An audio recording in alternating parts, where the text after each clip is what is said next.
não podemos deixar de falar de quem?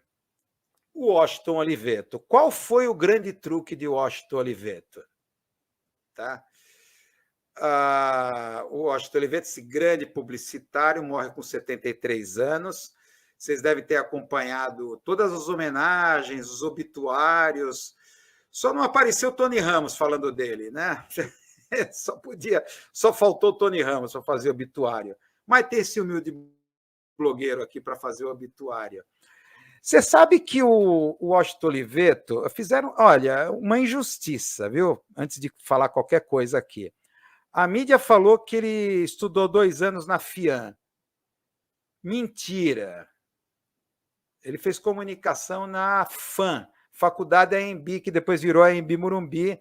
Claro que eu não dava aula lá, isso foi no início dos anos 70.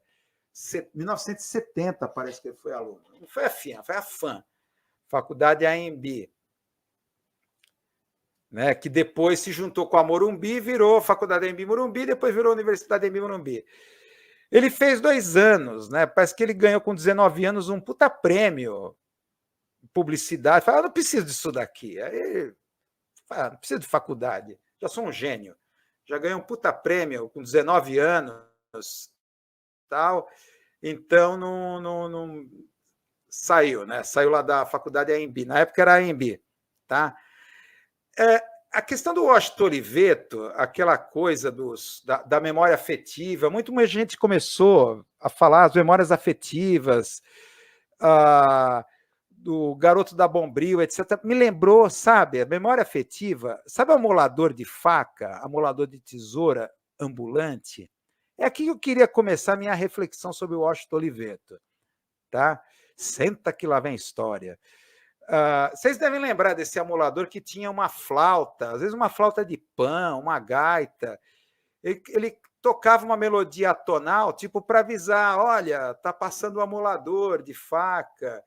Ele tinha uma bicicleta adaptada com esmeril, né? Que ele pedalava e rodava o esmeril, ele amolava as facas, tal.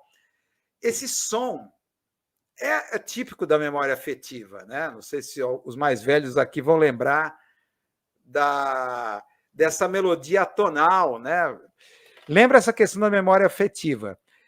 Lembranças que são desencadeadas quando uma pessoa tem contato com algum cheiro, cor, gosto, som, ou algum outro sentido, como visual, que remete a acontecimentos associados a algum tipo de emoção ou sensação específica.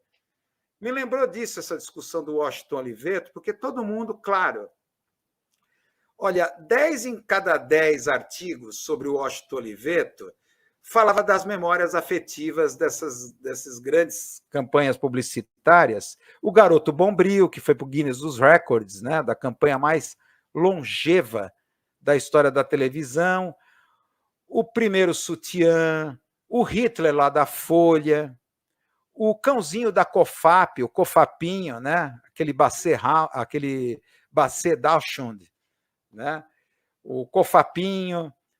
Então, o que mais se falou foi assim de memórias afetivas, tá?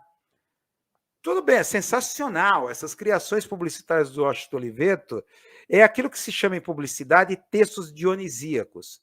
Você tem na publicidade 2 tipos de texto, o apolíneo e o dionisíaco, tá? O apolíneo é a informação do produto, ponto final, tá?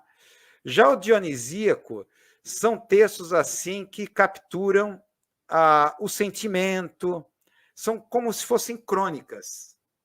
Crônicas, né? A gente pode chamar.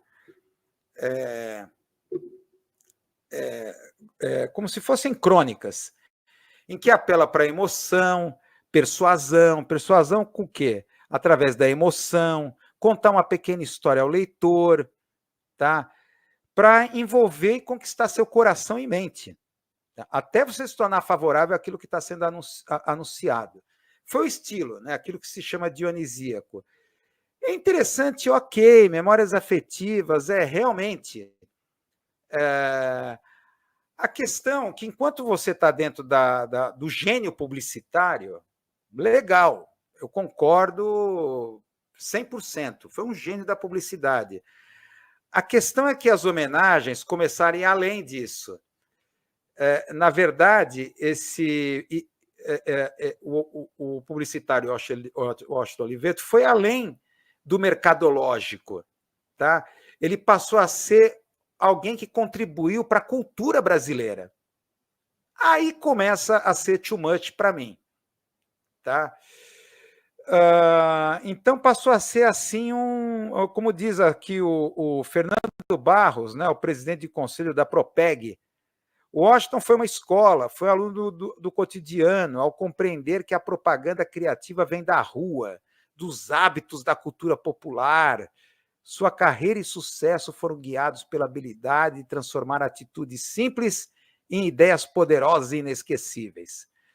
Então, muitos começaram a falar da contribuição, um legado à própria cultura brasileira. Eu acho até, se ele vivesse um pouco mais, ele corria o risco de ser indicado à Academia Brasileira de Letras, sem brincadeira. Eu acho que que ele era um cara muito irônico, ele não aceitaria, né? Se tem até o Merval lá, o Merval Pereira lá na Academia Brasileira de Letras, não. Né? Aí é too much. Peraí, estamos indo além da questão da técnica da publicidade.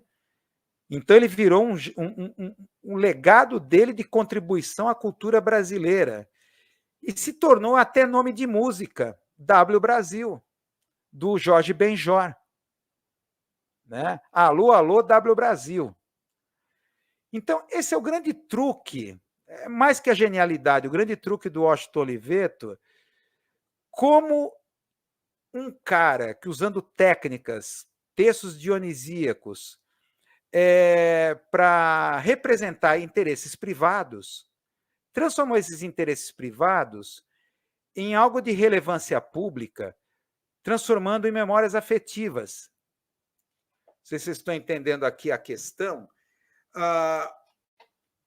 O texto dionisíaco que transforma um interesse privado, mercadológico, em algo relevante publicamente, a tal ponto que vai se considerar que o Washington Oliveto, o grande legado dele foi a contribuição à própria cultura brasileira, como se fosse um escritor, um literato.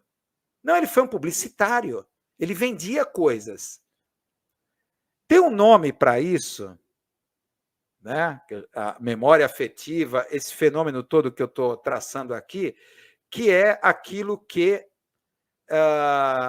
Jürgen Habermas chama de refeudalização da esfera pública. A gente já falou várias vezes disso aqui. Jürgen Habermas, nesse texto clássico, Mudança Estrutural da Esfera Pública, ele chama de refeudalização da esfera pública. Em primeiro lugar, para entender esse conceito, você tem que entender o que é a esfera pública.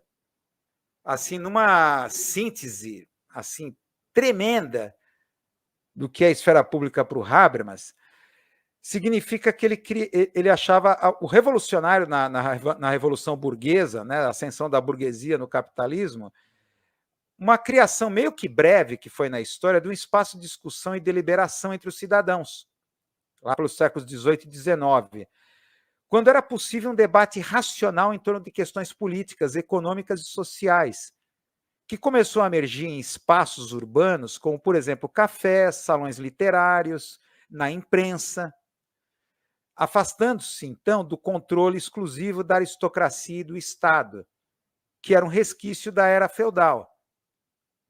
Você não tinha uma esfera pública, você tinha o feudalismo, onde a aristocracia, tá? O seu interesse, o interesse do aristocrata, era personalíssimo.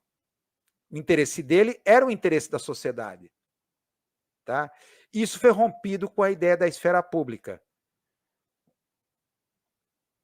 Um espaço onde cidadãos racionais podem discutir questões de relevância, interesse público, na base do diálogo e na argumentação. Tá? Resultando, claro, numa exerção numa pressão sobre o poder político. A base da democracia, aquilo que Habermas idealizava como a competência comunicativa. Tá? Só que nesse livro, A Mudança Estrutural da Esfera Pública, ele mostra, é um livro de 62, Como ocorreu um fenômeno inverso, a refeudalização, que ocorre, é claro, é uma referência aí à Idade Média, em que as relações políticas e sociais eram controladas pela elite aristocrática. Tá? E o público desempenhava apenas um papel meramente passivo, subordinado. Não tinha esfera pública. Agora, a refeudalização é quando essa esfera pública é refeudalizada, significa que os interesses privados passam a dominar a esfera pública. Só que interesses privados encenados como se fossem público, através da ascensão do quê? Das relações públicas, da publicidade, do marketing e das assessorias de imprensa. Tá? Então, você tem os interesses privados das grandes corporações e elite econômicas que passam a impor a sua agenda, suas próprias agendas, de forma manipulativa. Só que é mais do que isso. Tá? O Habermas falava de uma esfera pública encenada. Encenada. Através dessa encenação, o público pode se identificar com o público, as pessoas, eu estou falando, se identificar com as iniciativas privadas como se fossem propriamente constitutivas do interesse público. Então, de repente, quando o Washington Oliveto vai vender a palhinha de aço Bombril, tá? Bombril acabou virando sinônimo, foi iconizado, né? O Bombril passou a ser o ícone, o próprio produto palhinha de aço. Ninguém fala palhinha de aço, é Bombril. Dá uma Bombril da Solan aí, tá? Então, o interesse privado se torna uma agenda pública. A história do Carlos Moreno, o ator Carlos Moreno, o garoto da Bombril, tá? Transformou a vida do Carlos Moreno, né? Virou exclusivo da marca, né? Bombril, tal. Então, de repente, isso passa a ser a história da vida, a memória afetiva, a história da vida das pessoas. Tem a ver com a trajetória. Eu me lembro, a minha vida, o garoto da Bombril, tal. Então, de repente, você tem emasculado, encenado, oculto um interesse privado. Então, de repente, um garoto da Bombril, o vídeo do primeiro sutiã passa a ter uma relevância pública e passa a ser uma contribuição à própria nacionalidade. Aí vem, claro, a W Brasil, identificado com a própria bandeira brasileira. Então, o grande truque, na minha opinião, do Washington Oliveto, a essa questão, o grande truque dele, foi essa coisa de o grande mago da prestidigitação. Por exemplo, nos anos 70 se falava que, claro, aquela esquerda combativa, né, contra a ditadura militar, falava que o publicitário eram todos filhos de Goebbels. Tá? Mas o Washington Oliveto provou que não precisa de tanto assim. Manipulador, filhos de Goebbels, não é tanto assim. Tá? Bastava um bom texto dionisíaco, uma crônica do cotidiano para criar uma sensação difusa de memória afetiva. Ao ver o garoto da Bombril, a garota do primeiro sutiã. Tá? O que me fez lembrar no final, concluindo essa humilde reflexão aqui, me lembra do Baudelaire. O Baudelaire, ele fala, uma das melhores... O Baudelaire é um grande frasista, né? Nossa Senhora, Charles Baudelaire. Tá? Ele tem uma frase que o grande truque do diabo foi convencer as pessoas de que ele não existe. Tá? Então, eu acho que o Washington Oliveto, o grande truque do Washington Oliveto, da mesma forma, né, foi transformar interesses de anunciantes em memórias afetivas e dar a impressão de que não existe qualquer antagonismo entre interesses públicos versus interesses privados. Então, de repente, a publicidade, não sei se vocês estão entendendo esse argumento, a publicidade quer vender uma agenda privada. O interesse privado é o lucro. Estou vendendo um produto aqui e tal. Mas ao ser embalado com essa coisa afetiva, esses personagens tal, você cria uma pertinência pública, uma encenação, como se o interesse privado se identificasse com o interesse público.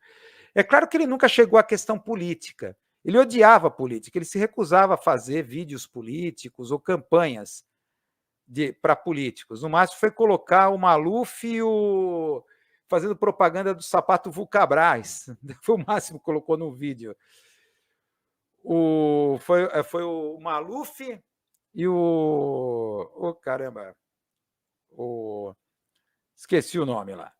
Alguém vai lembrar aqui na live. Colocou fazendo propaganda do sapato Vulcabras. Né? Interessante, né? Interessante, mas eu acho que foi esse aqui o grande truque dele. Foi o mago da refeudalização da esfera pública aqui no Brasil. Tá?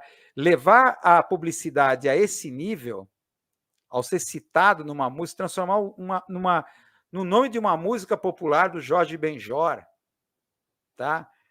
E todo mundo incensando agora nos obituários. O Brizola, né, lembrou aqui, o Brizola, o telespectador inconveniente. Era o Brizola, foi o máximo que ele se aproximou da política. E, é claro, a questão da Folha, né? A campanha do Hitler. É possível dizer... É possível só com verdades contar mentiras. Tá?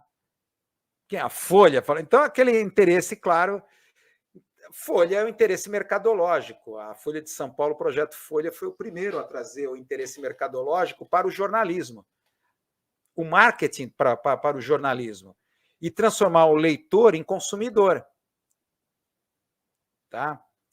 E criar um ombudsman onde o consumidor poderia prestar queixas dos serviços prestados da Folha. Tá?